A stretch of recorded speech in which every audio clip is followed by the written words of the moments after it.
the ball rolling. So George, over to you. Let me just... Okay. Right, I've unmuted myself. Fantastic. I'm just going to share my screen now. My desktop.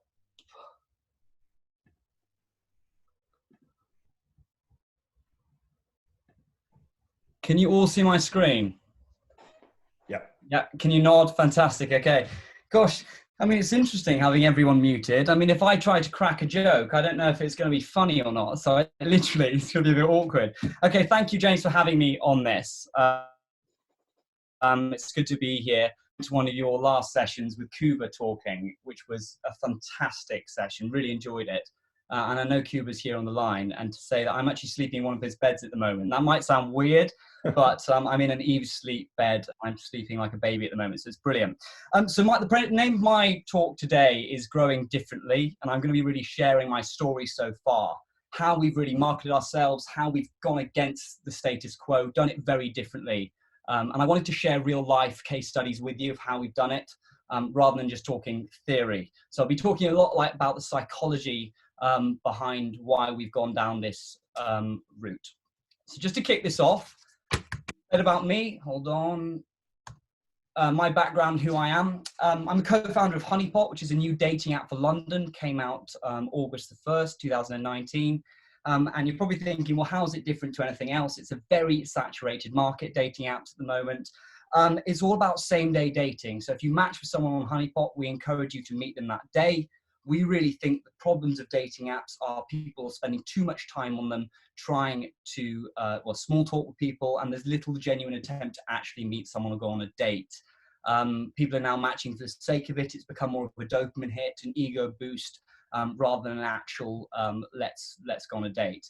So we wanted to speed up the dating process without it becoming disposable. Or it might be that my co-founder there, who I know is on this call, was extremely single, completed Tinder, run out of swipes, and realized we needed to actually, make our own one to get the guy a girlfriend. So that might be the reason. He's probably really embarrassed now because I know he's on this call. So it started off as a bit of a bedroom project where we thought, we think there's something in this, and of course it's now formed and morphed into quite a serious business. We weren't really expecting to get this far. Probably a bad way to go into it in terms of being an entrepreneur, but it was just a bit of a spark of an idea. So in terms of my background, where did it sort of start? I've always been fascinated with this term manufactured authenticity and how we can humanize the brand and be more relatable. I've always been about trying to put people in front of the brand.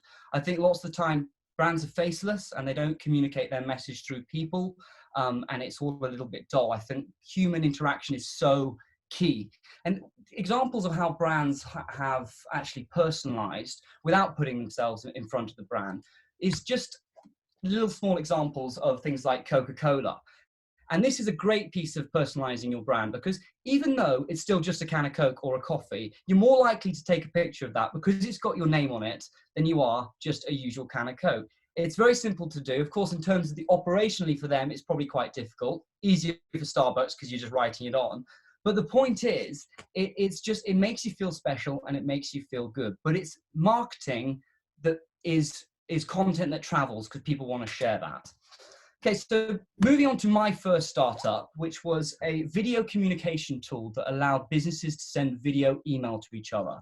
I don't know if any of you emailed me here. I actually like to send video, so I will embed a video file into my email, and that's how I communicate. It's actually revolutionized the way I communicate, because it's a great way of building relationships and rapport with people, rather than just a faceless, wording. This idea stemmed from uni, dropped out of uni to really start this.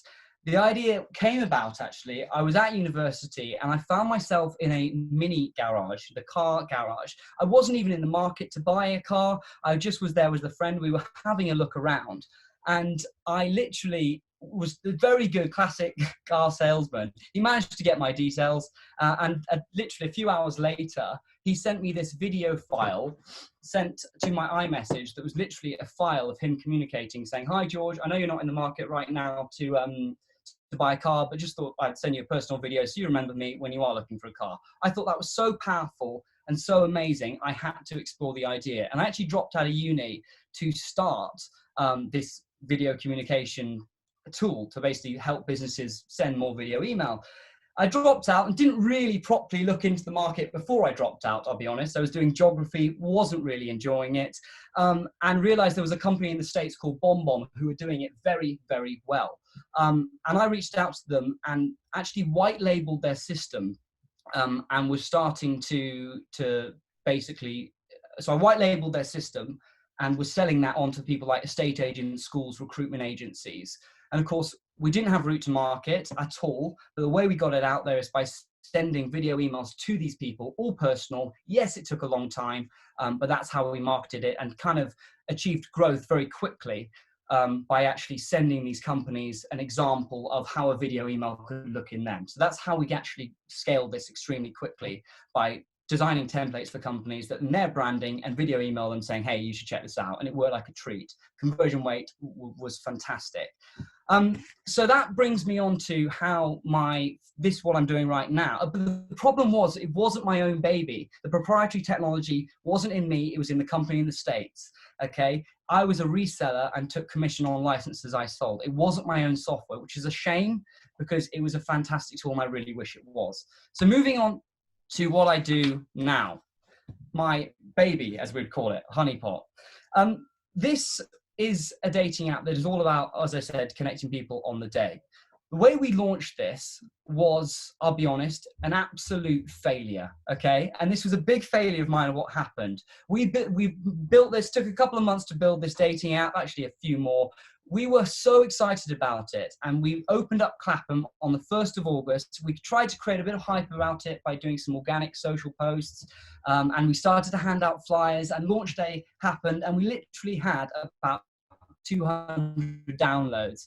And I'll be honest, you know, in a dating app, it takes two to tango. You need the critical mass on there. Supply and demand has to be there. It wasn't working, and we were very deflated. We were very flat from it, and we thought, oh shit, this is a bit of a kick in the teeth. We spent so long developing and getting this right, but the problem is we didn't have the money for ads at all. We didn't have, you know, the marketing budget to get this out there in the usual way. There's a reason why people buy ads, because most of the time you put a certain amount in and you get a certain amount back. So we had to really think about how we're going to get this out there. So it's a very competitive space where all our competitors are doing, you know, the Hinge, Bumble and Tinder. They're dumping so much money into digital, and we know they could just blow us out the water with ad spend, you know. And to be honest, they had spent millions on engineering and brand, and we weren't there. We were an early stage startup that was just testing an idea. We didn't have the brand behind us, but actually we think this was an opportunity, looking back, to reinvent ourselves and get people to buy into and follow our story of how we've done it, even though they might not necessarily be in the market for dating apps. So we went guerrilla, and the way we did it, I'm going to share some examples in a moment of actually how we did it. So we couldn't pay for ads. We couldn't pay for expensive Instagram influencers at all. So we realized, well, hold on a minute. The public are all influencers. We know that people who've got a social media, that following to a degree, however small, is kind of, they are influencers. They're micro influencers, and you trust your friends so much more nowadays than actually seeing a post that's been paid by an influencer. So the goal was to stop the footfall, okay?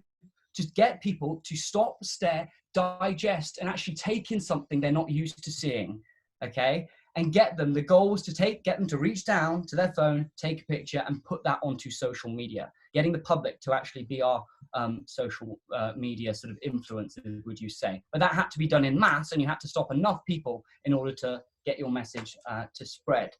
So it brings me on to, what do we do? The plan was, right, okay, a different form of ad, what people are not used to seeing. Let's buy a whiteboard, okay? That was the brainwave genius idea. We thought, okay, let's take the huge bill out of the word billboard, be whiter than white, and just use a bloody board. Jumped on Amazon Prime and bought ourselves a whiteboard and wrote the first message, which we actually placed outside Clapham Common, I think, the tube in rush hour. We wrote, download Honeypot, London's new dating app, okay? And we left it there. And within 10 minutes, I don't think one person looked at the board, read it, even cared. You know, they just didn't care at all. So back to the drawing board we went to, quite literally. And after reading well, not every single business book, but lots of them, what is the one thing they all say you need to do? And that is to tell a story, okay? That is to not talk product, but to tell a story. What is marketing? Tell a bloody story. And I thought, okay, we're right, Matt.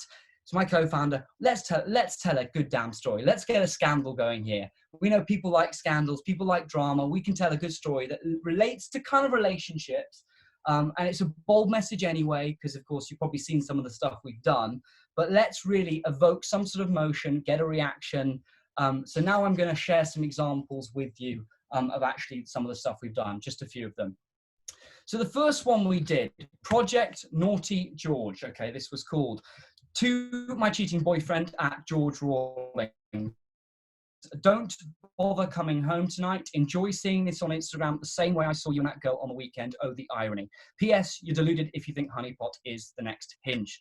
This, okay, was left outside Liverpool Street Station, and it stopped people in their track to take a picture. We had queues of people outside Liverpool to just photograph this damn whiteboard. All it is a whiteboard, but we were getting in front of so many people, almost a queue to take a picture. So the 3 triggers of association behind why this worked were the first one.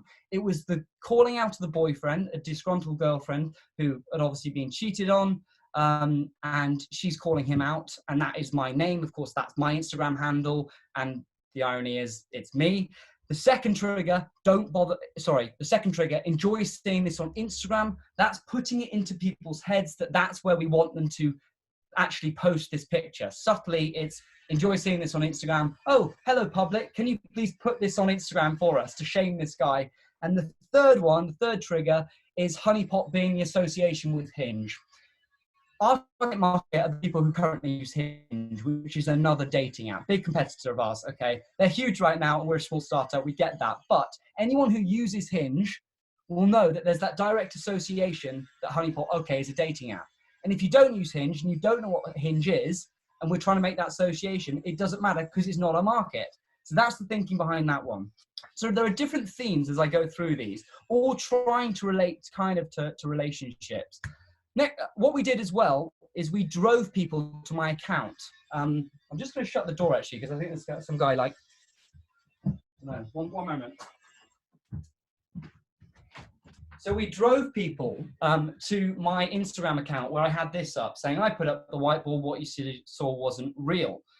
And of course we drove them to that and they understood, okay, this was a PR stunt. And subsequently from this, we've had actually people trying to copy this formula, which hasn't worked for them because we've done it over and over again. We've saturated now this route because we've done it for the last 4 months straight, and it's past it. We're not going to really continue this because we've overdone it. But it's worked, which I'll share the results with you later. So we thought, okay, that worked really well. Let's do another one. Oh, I'm going to share a quick video with you actually of the day. It's only about a minute long of just a few clips. So we're just going to go wrecking. Can you hear that, James? Well, we're putting out a billboard on Naughty George. So we've paid a lot of money to get this billboard space. So, you know, here goes. All the cameras straight. 34 watching on the 30th floor. Oh, God. This is a nightmare. Both at the lift.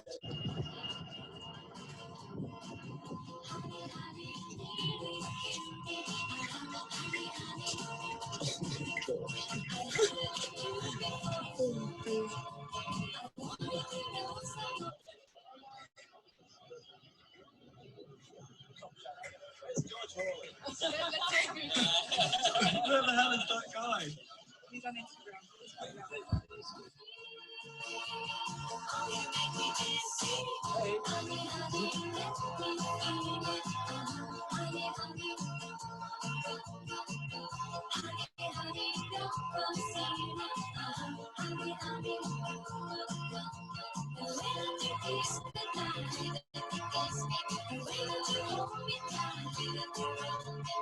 Okay, so that was just a little clip I thought I'd share of a few snippets we got on the day. So we thought, okay, that worked really well.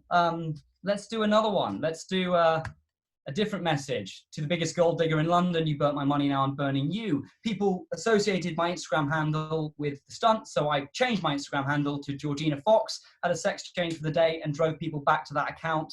And same thing happened.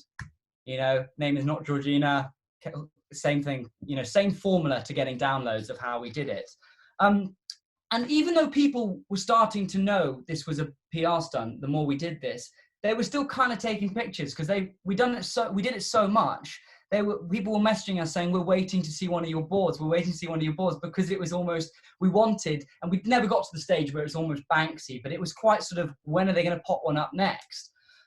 So after that, we wanted a positive spin on one. So we did a proposal, and we drove people, of course, to my co-founder's account now.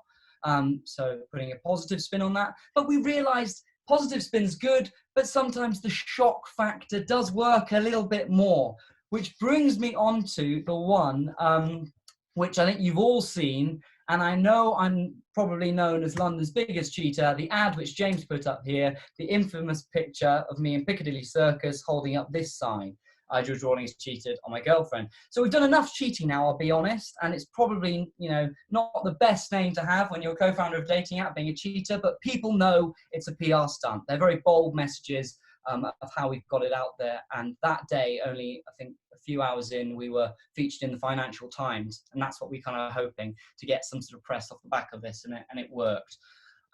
So we've got a lot of digital engagement of people tagging us and the content traveling. We thought, is it possible for us to engineer like a real life date environment where we could bring in real life engagement with strangers? And for me, this one we did called Project Date was a true representation of what Honeypot was actually all about. We engaged the public, but also they looked into a real life date. I went on 91 dates that day. Still single, great. So that was great fun, but the point was a micro date, which is a term we've coined, means super short, sharp date. We want to get people dating more often, you know, be it a quick half-an-hour coffee with someone. And a micro date, this is what people were looking into. So that for me was the most charming, the most endearing, and, you know, the one I really enjoyed, not just because I went on 91 days, but it was a lot of fun. Good, moving on. I'm nearly wrapping this up. So in terms of the result and the growth we got from this, we achieved nearly 25,000 downloads from a marketing budget of £249, working out a cost per acquisition of just shy of a penny, which of course is extremely cheap of how we've grown quite quickly. And of course, in terms of our downloads coming in now, during this quarantine period, it's quite a difficult time for us for sure, but we have thought about doing things like video feature to do video calls, but we are in the process of going through quite a major, not rebrand, but refining the app to make it much better with much more of a focus. You know, we've had lots of people talking about our marketing, but because this has been our first version, our minimum viable product, kind of like a beta, we've had people talking about our marketing, not necessarily our product. It's been our marketing that has been traveling, which is a shame, but hey, that's the way it works. We know there's lots of things we can do with our product to get it right, because we know how to make noise. You know, that £249 marketing spent was literally for the blackboard, whiteboard, and the table and chairs. So it's just a thing that cheap doesn't always necessarily mean low impact and bad. There are ways to navigate and attain users at quite a quick rate of doing it quite unconventionally. But it doesn't really stop there. Just in terms of LinkedIn, LinkedIn has been an amazing tool for us to extend the reach we've had on the ground. It's quite ironic because we've taken this approach where we're boycotting social and really going down the route of, oh, we're not paying for ads, we're not paying for ads. Yes, we're not. But of course, by going onto LinkedIn, it's a fantastic platform for organic reach of other people liking, and, you know, before you know it, that racked up about 500,000 views in you know, about 24 hours. And, you know, we've had about 4.3 million LinkedIn impressions from the posts I've been doing, just from people being interested in what we're up to. But it's content like this that rips through LinkedIn because it's not used to being placed on LinkedIn. You're used to seeing the shiny, polished ad on LinkedIn or the person talking to camera. You're not really used to seeing someone, you know, in an umbrella hat with a sign saying, download our app, our marketing is pretty rubbish. It's content that you're not used to seeing, a bit like on the ground. But taking it further, we managed to team up with our bank. We thought, I told my co-founder, I got a call from our bank saying they wanted to team up and do a team partnership with them.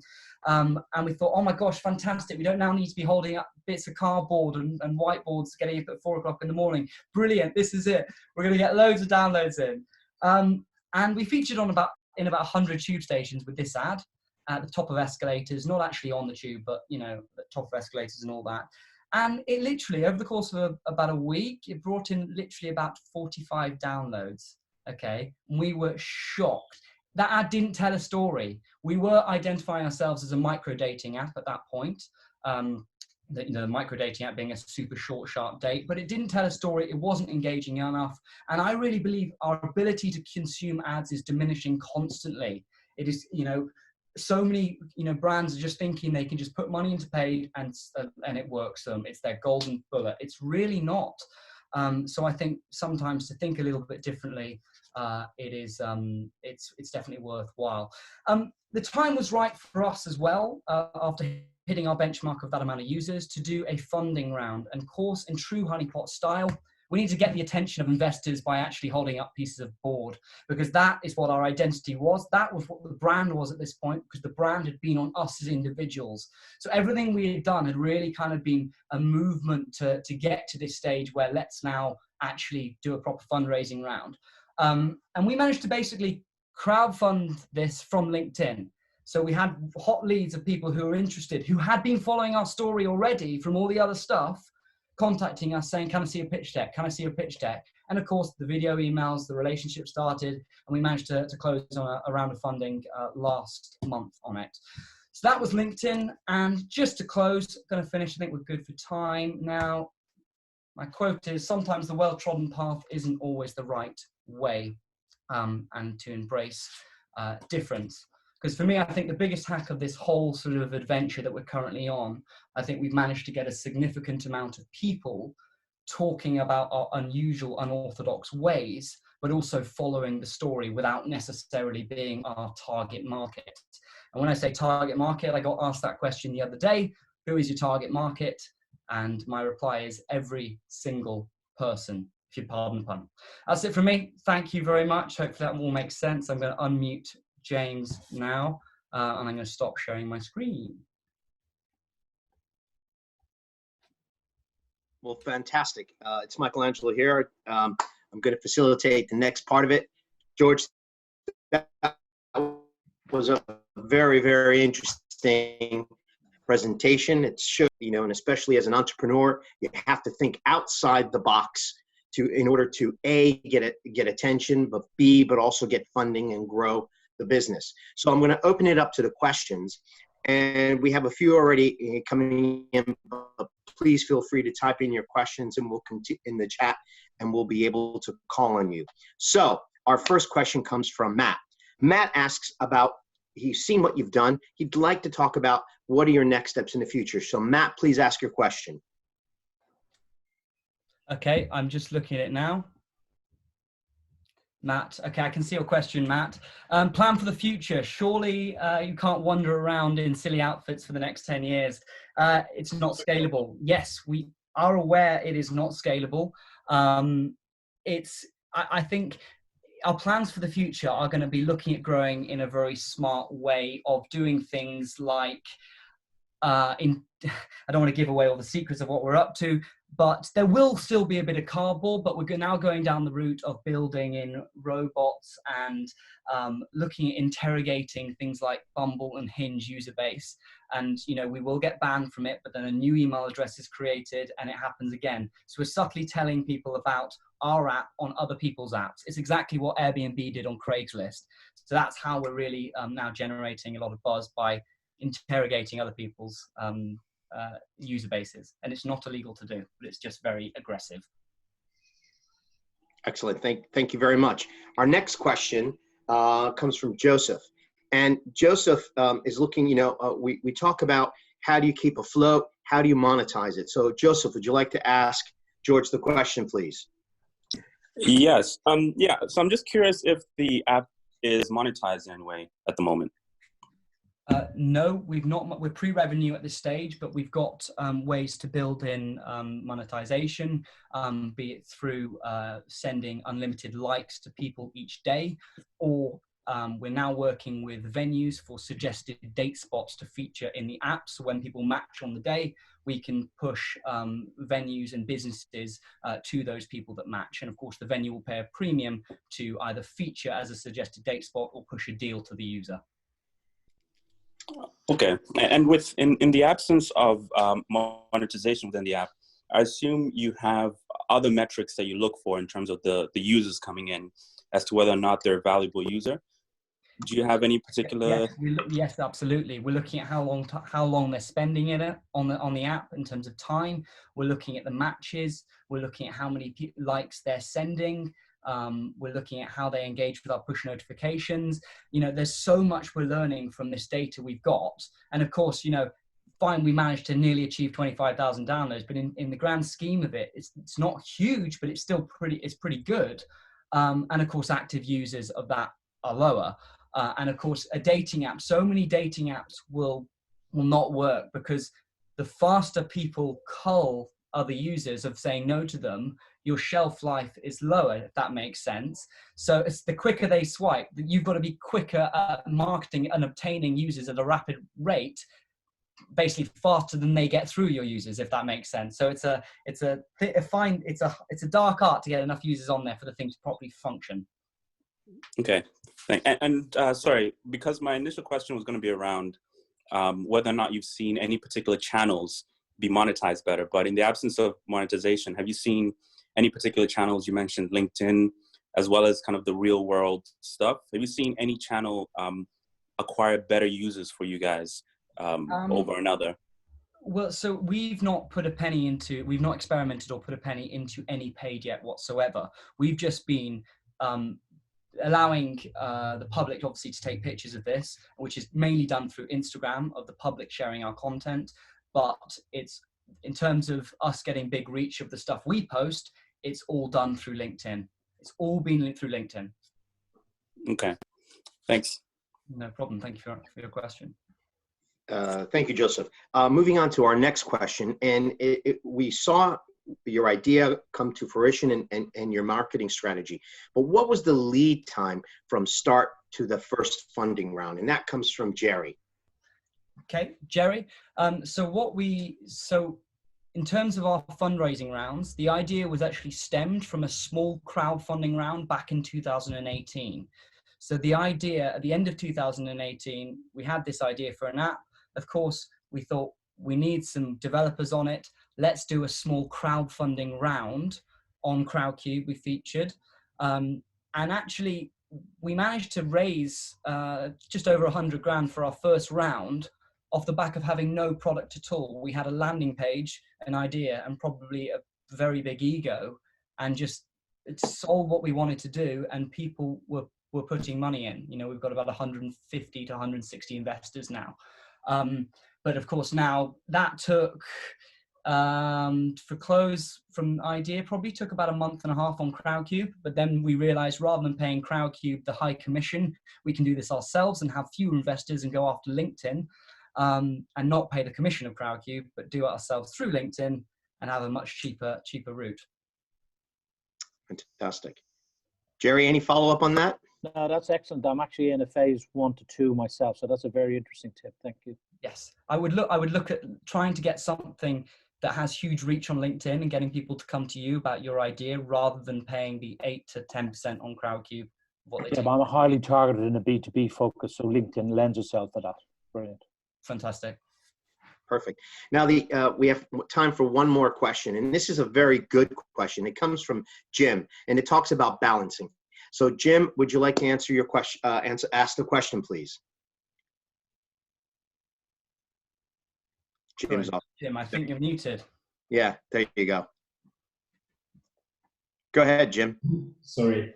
Yeah, I think you touched on it before, but obviously with this type of app, your success criteria is based on people leaving the app, having met someone, and going off and being happy. So how do you balance your growth plans with your retention plan? Yeah. success criteria? Yeah, it's a good question. And our major competitor, Hinge, you've probably heard their tagline, designed to be deleted, and they're actually measuring their results on how many people delete the app, which is an extremely interesting angle. I think at this stage, we have had success stories and people are coming to us saying, I've been on dates from it. I think it's hard to understand really at this stage what is it where we want to get to in terms of the life cycle of the customer. We want to be opening up new verticals within the app, be it business connections or friendships. That is something we want to do, but I think it's hard for us to actually, I don't think we have enough data at this point to really understand what is a success. As long as we can get people going on dates more frequently and they're enjoying it, in terms of how that relationship goes or how the date goes when they're actually on the date, is up to those two people. We're just facilitating a match to happen with actually getting people to meet. Yeah.